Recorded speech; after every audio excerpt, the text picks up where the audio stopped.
don't fear of being thrown back into the cycle of so many species of life. As sincere devotee will show them transfer the devotee of Krishna, as declared in the Bhagavad Gita. Shri Goswami Prabhupada ki Jai. Reading from Srimad.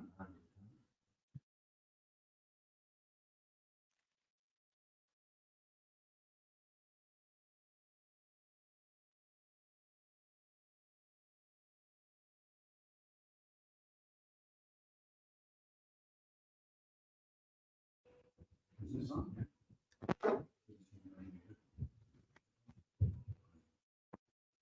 In this chapter, to dissipate the doubts of the Smaskans, the sons of demons, Prahlad Maharaj takes out within the womb of his mother, he had heard from the mouth of Narada Muni, who had instructed him by the Dharma. Om Namo Bhagavate Vasudevaya. Om Namo Bhagavate Vasudevaya. Om Namo Bhagavate Vasudevaya.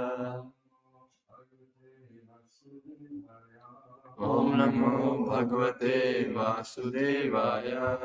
When Hiranyakashipu left his kingdom and went to the mountain known as Mandarachala to execute severe austerities, all the demons scattered.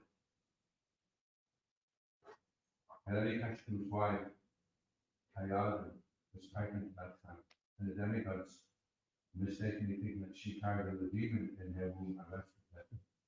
So because of Hiranyakashipu got off on the demigods, again, pushing everybody, all the demons, they all ran off. Their plan was that as soon as the child took birth, they would kill him. While they were taking Ayada to the heavenly planets, they met Narada Muni, who stopped them from taking her away and took her to his ashram until Hiranyakashipu's return. You just imagine they had killed, well, and then Hiranyakashipu would return.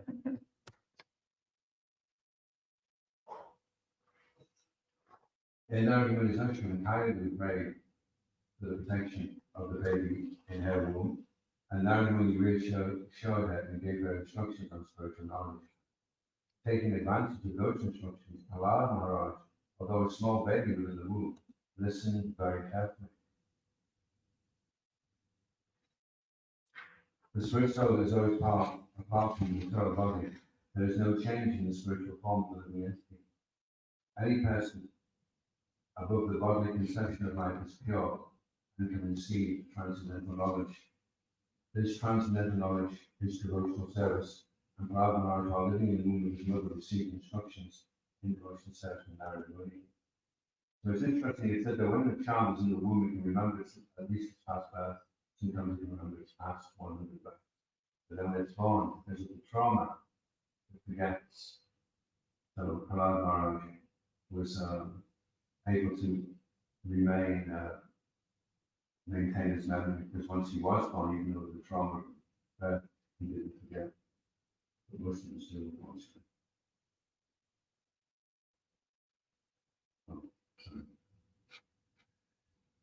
The spiritual is always apart from the body. There's no change. While living in the womb, he received instructions in devotional service from Narada Muni.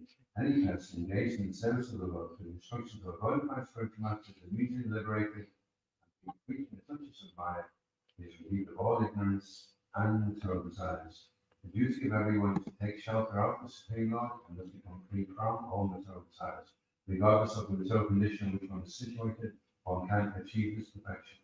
Devotional service is not dependent on the material activities of austerity, penance, mystic yoga, or piety. Even without such assets, one can achieve devotional service through the mercy of a pure devotee. So text 1. Srinadavacha Evam Deta Sutta Krishto Evam Deta Sutta Krishto Mahabhagavato Shura Vachatam Swayamana Saranmadam Bhasitam Srinadavacha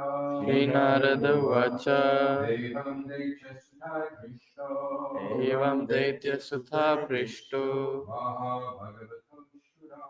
Mahabhagvatosura Uvachitam Swayam Mana Vachatam Asvamana Smaranman Anupashita Maranmadanupashtitam Srinarduvacha Srinarada Evam Daitya Sutta Krishto Evam Daitya Sutha Prishto Mahabhagvatosura Mahabhagvatosura Vachatan Smayamana Vacha Tan Samsmayamana Smaran Madanupashitam Smaran Madanubhashitam Srinarada Uvacha Srinarduvacha Evam Daitya Sutha Prishto Evam Daitya Sutta Krishto Mahabhagavato Suraha Mahabhagvatosura Uvacha Tan Samayamana Vachatan Smayamana Smaram Mad Anubhashitam Smaran Madanupashitam Srinarada Uvacha Evam Daitya Sutta Krishto Mahabhagavato Suraha Uvacha Tan Smayamana Smaran Mad Anubhashitam Srinarada Uvacha Evam Daitya Sute Prishto Mahabhagavato Sura Uvacha Tan Smayamana Smaran Mad Anubhashitam Srinarada Uvacha The great saint Narad said, The great saint Narad said, Evam thus Daitya Sutta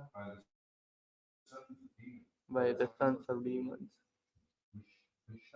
Prishtha being questioned Mahabhagavata the exalted devotee of the Lord Asura born in the family of demons Uvacha spoke Tan unto them the sons of the demons Swayamana smiling Smaran remembering Mat Anubhashitam what was spoken by him.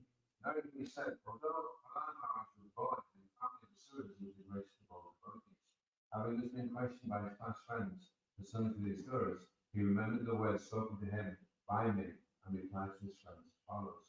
Responsive to the news.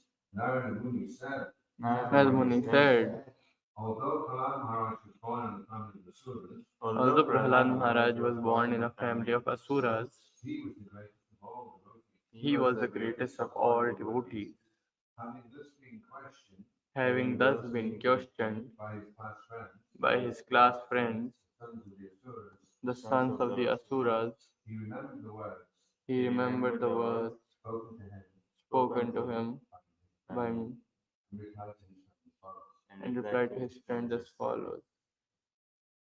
By Srila Prabhupada, Jai. when he was in the womb of his mother, Maharaj listened to the words of Bhagavatam.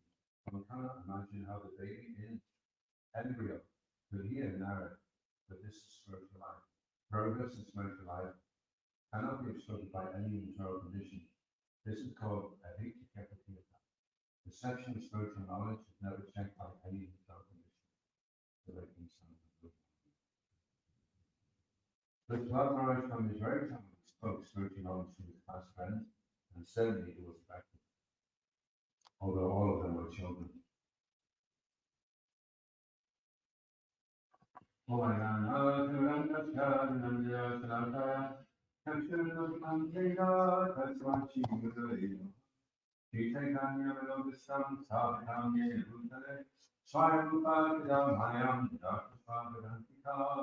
Jaya Shri Krishna Chaitanya Prabhu Nityananda Shri Advaita Gadadha Shri Bhakti Gaura Bhaktivinoda Hare Krishna, Krishna Krishna Krishna Hare Hare Hare, Hare Rama, Rama Rama, Hare Hare. Bhakti-kalpa-durvischa, Vivasindu-yekta, Hare-yo, Vaishnavi-yo, Namaha. So we're starting a new chapter, so we have a little overview in the beginning. How Kashyap will go off, and then we'll start with the films.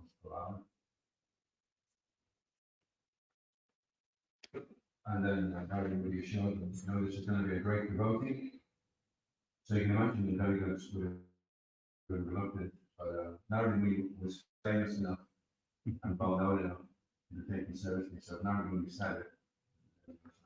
So Narayana is very powerful. And it's interesting, isn't it, that so many people knew who Narayana was, because there's a book by one of Srila Prabhupada's disciples called Bhakti-siddhanta. He does all these illustrations. There's this illustration of a man with a bow hammer and an umbrella and a suitcase, and he's walking through the devotees. Srila Prabhupada said, "Did you see Narayana Muni?" And the devotee said, "No." He said, "He was disguised. He had a bowler hat on. He pretended to be a businessman." So the devotees, of course, even if he didn't know the movie, the devotees would recognize him. Unless he had this Rina. but then he would probably thought he was in a drama or something. But it's interesting that the demigods knew who Narayana was. It's also interesting when back in the attack all fell asleep on the train, and then he came to. After he down to knew that something had happened, it was just like he fall asleep. He found someone. He said, "Where did you go, Father? What happened?" And he said, "I'm only on the 16th." And because Bhaktisiddhanta had a photograph of Narayana on the 16th birthday, I don't know how many years later it was. He said, "Where did you go?" And his father right away. And he said, "Oh, I was doing a Japan astral travel, and chanting my Japan travel to the universe. And I saw some demigods, Lord Brahma, Lord Shiva, Nandini, Parvati, and they said, 'Oh, look, there's Bhakti Vinod. Let's ask him, they were discussing the verse that we can see without, you know." So the demigods knew who Bhakti Vinod was. So they're aware of what's going on as well here, and sometimes they'll visit. There'll be an amazing festival going on, or the opening of Temple of Vedic Planetarium, with some significant thing, universally significant is taking place. The reason why it's significant as well is because the Middle Earth planetary system that we're in, this is where we accrue karma and where we can accrue Mahapunya, Sukriti, great benefit. You can't earn the same amount in the parts of the universe you can here. That's why that Indra is always very cautious. He's always looking to see, are you okay there? He's always looking to see who's doing what, and see performing well. Austerities of his position of the threat. When Mars Peter performed 99 horse sacrifices, I only he was aware, he was taking note, and he kept disturbing it so he could perform 101. So what's going on here is very significant as to where you go next, whether you go up, whether you go down, and also the demigods in Kali Yuga, we perform the Yuga Dharma, the yoga for this age is the holy name of chanting. So the demigods are pleased when we're out there chanting and giving out Vedic literatures, they become very satisfied, and then they'll change things accordingly. As Prabhupada said, if 1% of the population actually said I'm vegetarian, why would we do just 1% of the population? So in so many ways, the delegates who become pleased, we start leading a pious life, we start to give out transcendental sound vibration. This is a powerful effect on the whole universe, surrounding the universe. So Narayana protected Prahlad, then Narayana Shukti Kayadu, and while he was instructing her, although she wasn't really paying attention, Prahlad in the room was paying attention. So when he came out, he's remembering, not only remembering, but now repeating, repeating what his already had from Narayana to his classmates. So Narayana will be very pleased when the spiritual master sees Yari Deka Kali Kaha Krishna Upadesh Amaya. Adhyaya. Adhyaya, Amaya, Adhyaya, Guru, Kala, Ahana, Kala, Vedash. Just become a guru and deliver Islam. So being a guru means you repeat exactly what your guru has said, you repeat exactly what this guru has said, you repeat exactly what Krishna has said as the original guru, and then you can deliver the land. And the Srila Prabhupada envisioned millions of gurus eventually. So these devotees believe this rhythmic philosophy that there should only be one guru, and that was Srila Prabhupada. It's not really what Srila Prabhupada is asking. Rupa Goswami is saying the same. Vajradaya Manasikodaya, 50 Gunti Shisha. When you're controlled, you're qualified to make disciples of the world. So that's what Prahlad Maharaj is doing. He's rejecting his guru, and he's delivering his school. And Prabhupada says at the end of the battle, it was effective, even though they were small children. In one sense, it's more effective if they're small children. Because, Yeah. Small children are open, you know. If a devotee comes to my class when I was 5 years old and told me the regular principles, it would have saved me a lot of time and a lot of energy and misspent youth. But as soon as I hit the regular principles, I thought, that sounds good. Especially when you're a child, you haven't been conditioned to have to control. So the children were wide open, even though they were sons of demons, they were able to be receptive. So being a demon, there's no disqualification. Whereas if you're a pious person, that can be disqualification. If someone situated in the mode of goodness, he's inclined towards knowledge and a sense of happiness, where he's not, I don't really need to know anything, I'm a good guy, I'm not going to hell.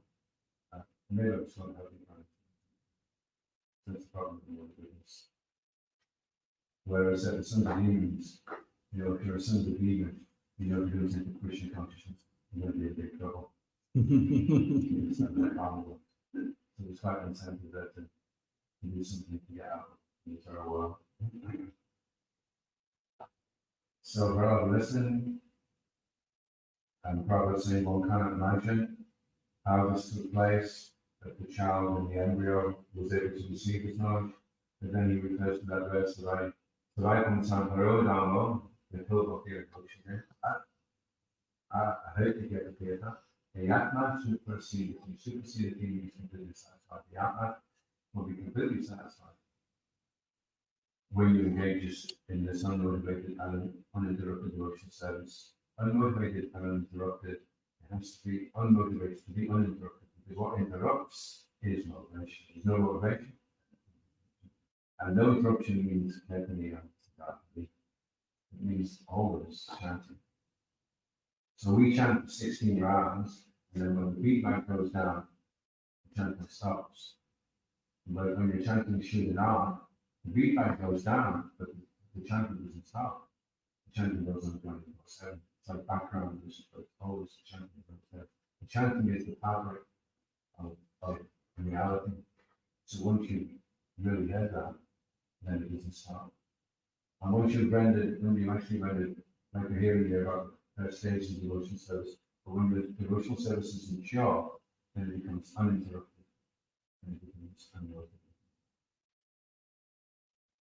And those motivations become free from during the process of an ultimate is pulling out the motivation.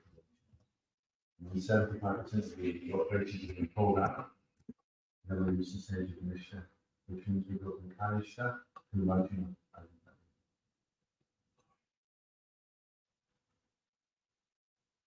So Prahlad, from his very childhood, he spoke spiritual knowledge to his classmate. So it's not enough to have spiritual knowledge. It will stagnate like water in a pot, and the knowledge has to flow. So you receive the knowledge, and the knowledge increases. Normally, if you have a pot of water and you pour it, and the pot goes empty. With spiritual knowledge, if you pour the pot keeps filling up. And the pot gets bigger. You pour it, and then the next time, instead of putting 1 liter, you kind of put 2 liters in the same pot. You pour it, and the next time you get 4 liters, 8 liters. your capacity to accept spiritual knowledge is increased by the distribution of spiritual knowledge. They say in the beginning when you're preaching more to yourself than to the person. And then later on, when you come up to a higher stage of devotion service, then you're preaching can feel very good taste. Imagine you can give taste, preaching. And then Uttama can give Bhava. Any questions or comments? Maybe often.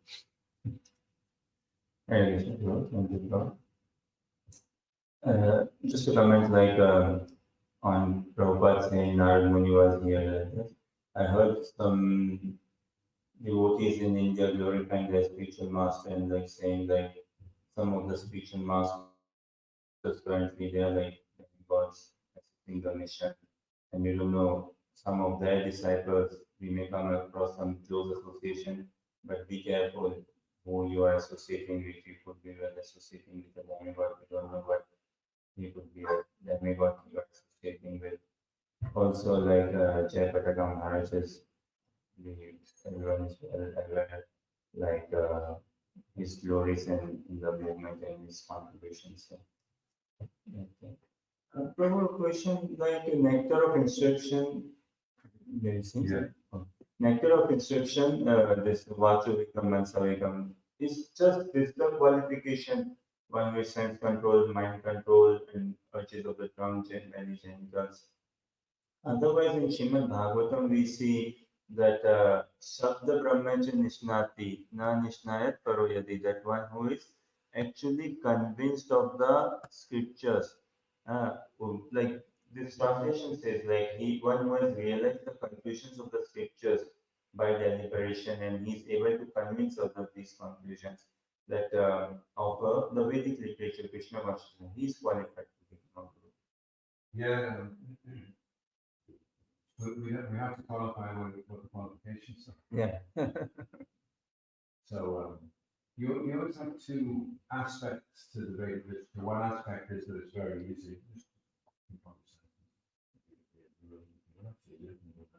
Then you can run back for 3 months, and you're ready to make a cycle. So it seems like it's really easy. And then you have the other side of the Vedic, which is saying, you have one attraction to the twinkling of the setting sun, and you will tell you'll be lost and associated and anxious. If you don't become conscious, you're vanished. And obviously, so sometimes you can become depressed in Krishna consciousness because you've maybe heard a very heavy statement, and it's overwhelmingly apparent to you that you're completely disqualified to render the devotion service, to chant the name properly, to consider yourself a Vaishnava, your Kali Chala, you just do what you carry, so you can grow depressed. But you have the two. So our challenge is to how we navigate the middle road. We understand that it is accessible. Lokichanga is very merciful. He's not offering us something which is impossible. He's making the impossible possible. But we have to follow his recommendations and understand the mind, following, show respect. If we're prepared to do that, then the Prabhupada says it becomes as easy as anything when you get that help. Once you get the help, then it's as easy as anything. So, and Krishna said that we should man maya it's impossible. You can't do it. But I can help you to do it. I can sit there and I can help you to do it. So, part of the process of Krishna consciousness is realizing that you need Krishna's help to do it. So, in Nectar of Instruction with the Goswamis, he goes on to qualify what that means actually about the nurse's chant.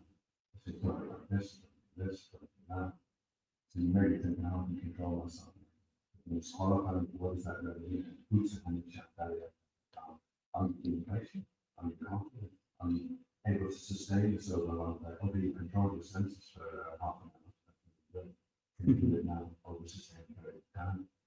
qualifying for his mission, saying that, but it's in fact that what's happening. And can you associate myself? Are you associating? Are you following? Are you engaging in the exchanges? Are you able to discriminate properly with the commissioners who the mountain list? And are you associating accordingly so that you're ready? Unpacking it and really qualifying what it means. And then, are you aware of the position of the rally, like the president? So he goes from the lowest, and then he takes you to the top. So liquid instruction isn't just one instruction, it's 11 instructions.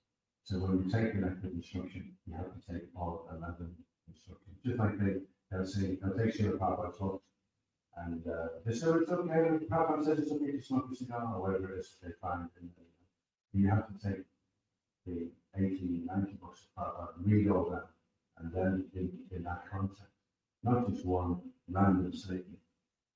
What was that? What contextually, what would Prabhupada mean by saying that? Not really send a little consideration. That's ensuring understanding. And that will take time just to assimilate all the information Prabhupada's giving. And what is Prabhupada saying in the box? He's telling us also which is the complete supplies. He's opening up the whole treasure house for spiritual knowledge. It's there. The Roshi Chaitanya didn't ask the Goswamis to write things and then have nobody read them after that. So obviously he was preparing, he was saying, find the holy places, continue to go coming over. And if you can also show part of the time, you go to the holy places. So that you wouldn't know where to go, you wouldn't know where Mount Chandra went, or Krishna came in the to protect the installations. All the different things that we have access to now. So Roshi Chaitanya set it up and then he sent down. And it wasn't just from Lord Chaitanya's, the associates came after Lord Chaitanya. Very, very powerful. The chariots came also. Very powerful. So it's not, it's, to say, well, now it's just Prabhupada and that's it, no more after that, doesn't really make sense.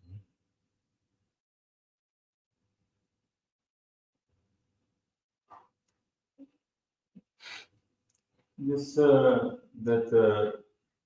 pot and the water, so the water in the pot, and the more you flow that water, the more the pot will be filled with water. Sometimes we notice why is it like practicing Krishna consciousness, devotees been practicing for 10, 20, 30 years, and they preach as well. But I mean, I hope I'm not offending anyone or anything, but sometimes does it not come across like they've been preaching 30 years, but all they are assimilating or come across you are not this body or spirit soul.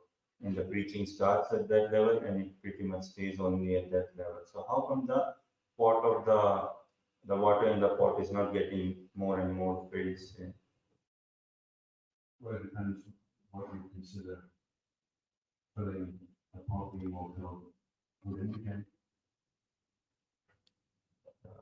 Taking all these instructions of Rupa Goswami, it will indicate like becoming, helping someone go more and more deeper in one's Krishna consciousness and also one's Krishna consciousness. Yeah, well, initially, the pioneering stage of Krishna consciousness is Mahaprabhu.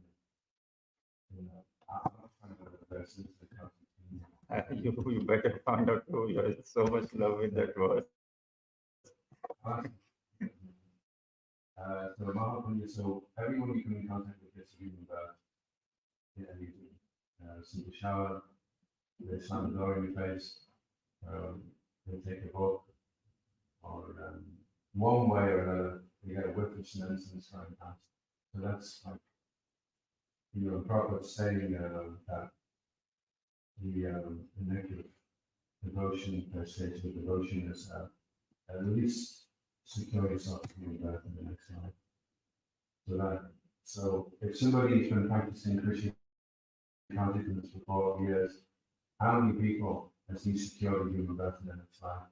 And maybe only 4 years. He's reading 100 books a day. The book gets passed around as well, so it's not just the person who gets the book. We say it's the fifth person down the line that reads the book, so he has it and then reads the really trusted. Eventually it goes to Arthur. He's everybody here wants to check it out. So Arthur reads it. And then Arthur doesn't really do much about it. at that point. But more importantly, this security is something really bad. Yeah.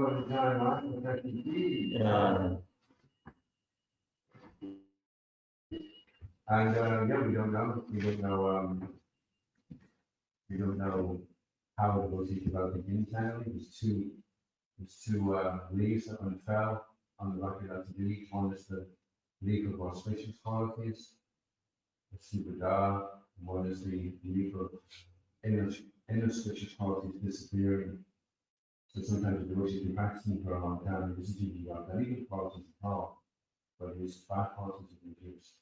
And another devotee seems to be more enthusiastic than ever, but he hasn't given up his bad habits, his self-associating as well.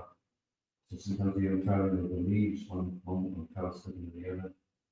And so then it's hard to know what's going on, what advancement is actually being made in general. Even on substances, it's hard because as you advance to Trinidad, Krishna, China, and you're feeling well and strong and true, then although you actually are really going places in your spiritual life, you may actually be feeling like you're going backwards. Your estimation of yourself is becoming less and less, which is actually what's supposed to take place. But it doesn't feel like a big advancement, does it? When you feel more useless and more unworthy, it doesn't feel like a big advancement. It is like, I was that one that has some Krishna consciousness than I am now. You're just more thankful you are now than you were then of what your condition is. So it can be disorientating. And we have maybe a preconceived idea that the advancement of Krishna consciousness means that when we go to step on the floor, I can't get my foot to touch the ground, and it's and I'm just floating along, and when I get into the bottom, this is really so much change,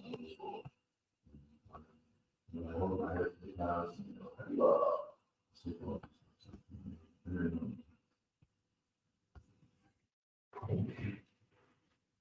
So just wanted to ask you, as you were mentioning that, Trinadapi Sunechana, you were mentioning this verse Trinadapi Sunechana. So I just wanted to ask, how does this situation, like, is this sign of advancement or not?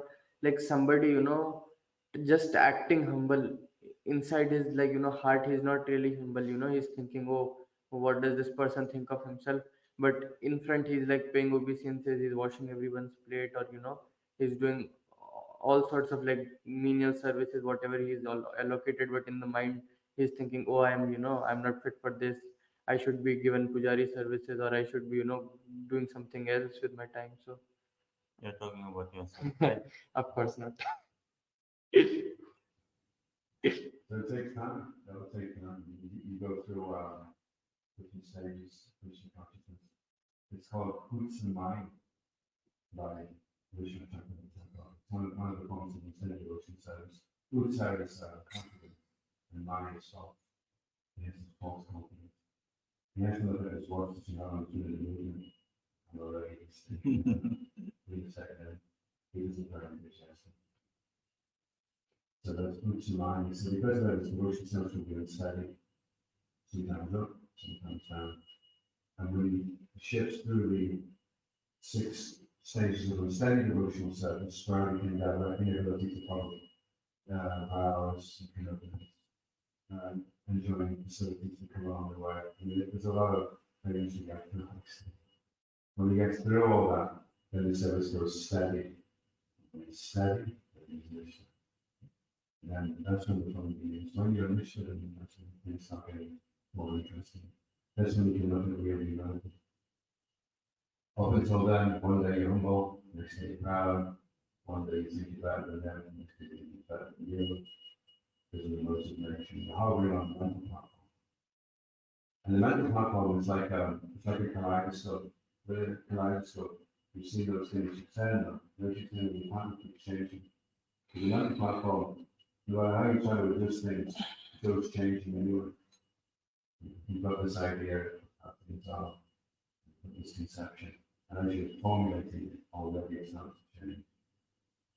So nothing is permanent. And it's only until we can come onto the platform of intelligence that we can start making fix determination and intelligence and link. So once the sambandhas have been accumulated, then every day we can start to implement. We have to first of all acquire that knowledge. And it takes time to assimilate them. So we have to be patient. It's not a flash in the pan process. Prabhupada wanted movies, not shooting stars. It takes time to come in. Yes, what do you? Have you got some advice how to reach that platform? Well, Nisha, Bhagavatam refers to the Nisha platform as something which is achieved after 10, 15 years of study devotional service. So it may be that initially we're practicing and we're falling away one day, we're enthusiastic, the next day we're not. Then we get to the stage where we're rendering service, we become fully, what's that reference? Swami says, offer respect in the mind. Krishna has a Kama Chakveta, Dikshasti Chakanati Rajta, one who's fully engaged in worshiping the deity, we offer our obeisances. So someone that's committed and is a steady sadhaka, he's reached that stage, but it takes time to do that. And we can't say invent it and think, oh, it's supposed to take 10, 15 years, but I want to do it the quick way. I want to get it done in 6 months. But that in itself doesn't want to, it's no one thing in itself. The quick and easy way, the instant way. You just buy a packet of Prema, tear the sachet open, pour it into the glass of water, give it a stir, instant pray. Save yourself 15 years of working hard. So unfortunately, this will take some time to come to that platform. And along the way, unfortunately, of those 10, 15 years, there's every chance we'll discontinue. I'm not paying, because you have to be patient. And the problem is, like Siddhartha was saying to his disciples, when mundane thoughts come into your mind, don't slacken your attempt to hear the holy name. It will be there as an irrevocable truth. Do not be impatient. There's two problems. One is the mundane thoughts. That's the problem. Not so much the problem. The real problem is the mundane thoughts keep coming and we get impatient. And what's this, you know? We're working 20 years, 30 years, 50 years, and I'm still getting these mundane thoughts. Because it shouldn't have been like this. I was expecting it to be like this. So that causes us to be impatient. So impatience is an unwanted thing. It's an anartha, born of the passion. And it's an enemy that we have to watch out for. Because the only way that we really get that knowledge, that profound realization in Christian consciousness, to be able to see that everything that happened in your life was Krishna's arrangement. You only see that it was Krishna's arrangement, but you're patient enough to gain the hindsight. Because in hindsight, it's always very easy to see it's Krishna's arrangement. But if you give up practicing devotional service, then your hindsight will be distorted and you won't see it was Krishna's arrangement. Why did that happen? That was so unfair.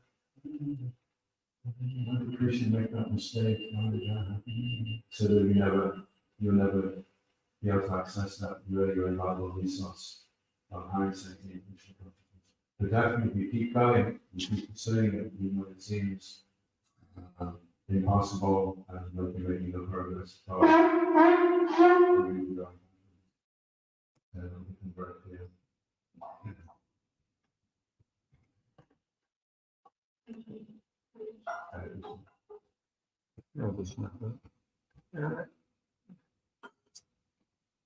Like this shloka, the translation, so we see the Sanskrit words maya manaya, smiling, right? And then smaran, remembering, mat anubhashitam, what was spoken by me. Now in the translation, there's nothing mention of smiling or not directly say, yeah, there's nothing mentioned of smiling. So generally, when Srila Prabhupada translates or gives a purport on something, it's interesting to see what the previous acharyas. There's one book my wife's going through now, Bhagvatam, and it's an assimilation of Vishnu Chakravarti's comments as well as Prabhupada from the Bhagavatam. So my wife's been saying it's really good, really clarifies things, you really understand. I read Vishnu Chakravarti's Bhagavad Gita, and in the purple, he mentions that bird that attacks the ocean. And Srila Prabhupada uses that in his purple, so then he starts saying, oh, so that's why he should start. So why Prabhupada has done this, and why he's done it that way, you really have to refer back and say that there's something in there that's not being referred to, or is being referred to. Because Vishnu Chakravarti refers to Krishna's eyes being copper red when he's asked the question about architecture of Arjuna. Krishna saying, well, surely the devotee is only as pure and pious as he is your devotee, and the more he is simple, the less he is your devotee. No, my devotee. We won't find copper red in the Sanskrit. But because Vishnu Chakravarti is there hearing about the Gita as he's reading the Sanskrit, and he's able to say. Well, copper red won't be in the Sanskrit. Is it not in the Sanskrit? Whatever words Krishna has actually spoken, everything has been captured. So he didn't say, I think, Sanskrit like copper red, with my copper red, I am saying this. He must would have just saying this, na, Abhichet Sudurachara Bhajate Mavanayapa. So Vishwanath Chakravarti Thakur, Prabhupada, other commentators, they gave the translation as a translation. Yeah, well, we can look at those verses, but I don't think it's a Sanskrit word that refers to the eyes being copper red. Yeah. So the acharyas can use it, they can, like Guru Shiva Maharaj is doing his books now, doing Adhoksaja, and he's doing according to his realization, so they're restoring form. So you won't find in Sanskrit some of the passages that he's written in his books. And he's doing that just because he feels that this would illuminate the pastime more, although it's not directly in Sanskrit. The wonder was, yeah. And Prabhu, this thing like for coming to Nishta, 10-15 years minimum, say, the calculation, when does it begin from? From the point of first contact, when someone say receives a book, or when someone actually starts doing one japa, or when someone kind of thinks about, let me take an initiation, like, okay, maybe I should also think about, when does it begin from? Well, it's interesting because children always have this idea that when they get initiated, that's it, I'm initiated. You understand that it's like they come to the race and then they get their starting box. They get on and it's ready, steady, go. And he presses the gun, and then they just like they won the race. The whole point of initiation is this is where you start. And it may be Srila Prabhupada, before he got initiated, his initiation would start because he took so his initiation started before he put the banana in the fire. And other people, I know one devotee, he put the banana in the fire and he was waiting for like this, he waited for something, it didn't happen. So the next day he left. He'd been a back there for about a year and a half. He's really looking forward to this.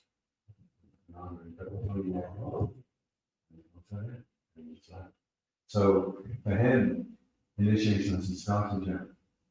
And Prabhupada, they said to Prabhupada, some of your disciples got initiated and very quickly after that they went away. Prabhupada said, they were my disciples.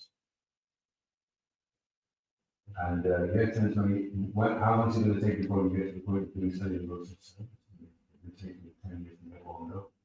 It's like we chant 16 rounds, and when the 16th beat goes down, we put the beat back down. But you may not chant 16 rounds. You may want to chant 4 rounds. Probably that'd be useless. But we just call it 16. So if you want to follow 16 rounds properly, you need 16 good attentive rounds. Which may mean the first 8 of you just getting warmed up. Then after 8 rounds, you start to remember, oh, actually, I'm chanting.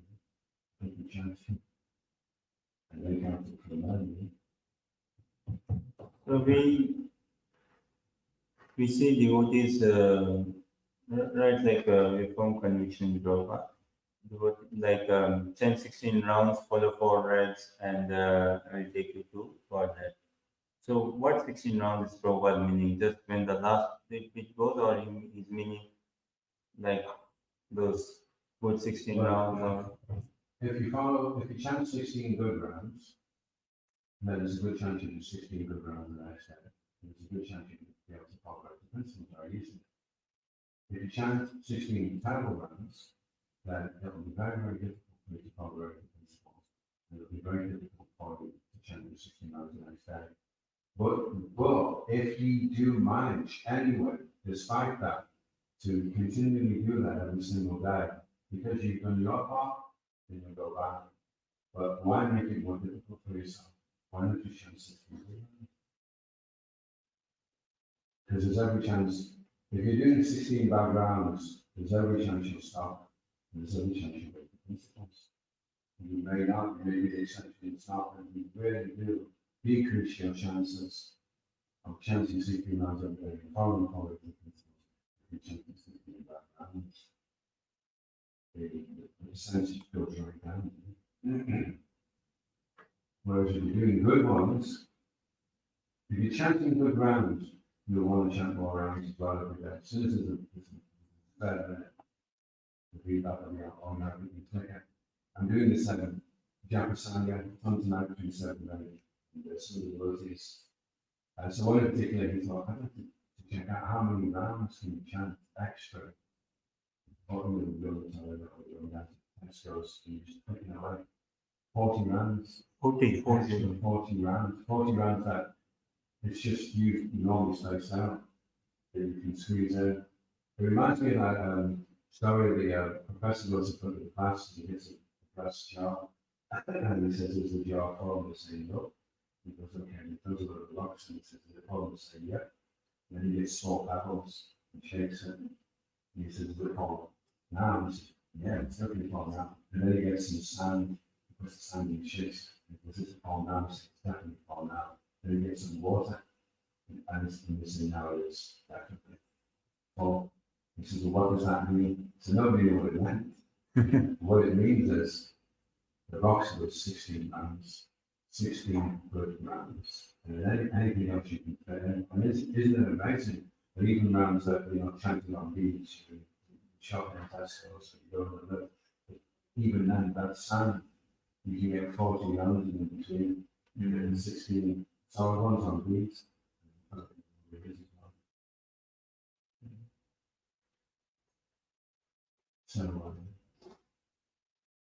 So we should always be creating our rounds. The sweet thing we should never be happy with our rounds, charity, and our knowledge. No matter how much we get, we're never satisfied. We always want to increase it. So we should always be trying to improve. Namabhasas, you're always trying to improve. Namaparada, you couldn't. That's Namaparada. So we should be chanting. Oh, we could actually chant. I'm so unfortunate I can only because of the offences that I've committed.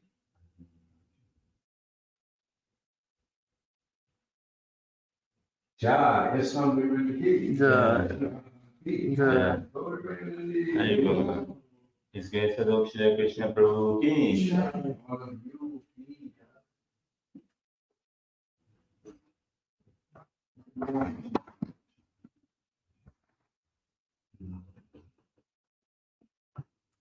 Hare